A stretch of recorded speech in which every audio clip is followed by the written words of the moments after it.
అంటే రోడ్డు మంచిగా లేకపోయినా చుట్టుపక్కల అయితే పొలాలు, ఇంకా ఇలా ఇటు సైడ్ చూడండి, ఇక్కడ మొత్తం చైన్లు అయితే వేసారు, పెసరేని కూడా వేసారు. చాలా ప్రశాంతంగా ఉంటుంది అనమాట ప్లేస్ ఇది మాత్రం. అంటే చూస్తుంటే ఇంకా ఇలానే జర్నీ చాలా దూరం చేయాలనిపిస్తుంది. నేనైతే స్కూటీ వేసుకుని వెళ్తున్నా, ఎలక్ట్రిక్ స్కూటీ. మొన్ననే రీసెంట్గా తీసుకున్నాం మేమైతే, ఇది ఒక 3 months అవుతుంది తీసుకొని. ఇదైతే మంచి ఎక్స్పీరియన్స్ అనమాట. ఎందుకంటే మనం చిన్న ఇప్పుడు మా అమ్మమ్మ ఊరు, మా ఊరు నుంచి అయితే ఒక 3 kilometers ఉంటుంది అన్న. మనకైతే ఎగ్జాక్ట్గా ఇది ఇట్లాంటి టైంలో మనకైతే ఎలక్ట్రిక్ స్కూటీ అనేది ఉపయోగపడుతుంది. ప్రతిసారి అయితే మనం ఎలక్ట్రిక్ స్కూటీ అయితే యూజ్ చేయలేము, ఎందుకంటే దూరం ప్రయాణం అయితే ఎలక్ట్రిక్ స్కూటీ అయితే కష్టం.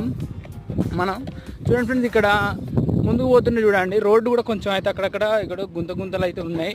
కానీ బురద ఉన్నా కానీ రోడ్డు అయితే బాగుంటుంది. అంటే రోడ్డు బాగాలేకపోయినా మనకి ఎట్లా అనిపిస్తుంది అంటే స్పీడ్గా పోయేవాళ్ళు స్లోగా పోతుంటే కొంచెం మంచిగా అనిపిస్తుంది. అందుకే మీకు మన వీడియో నచ్చినట్టయితే తప్పకుండా సబ్స్క్రైబ్ చేయండి. అంతేకాకుండా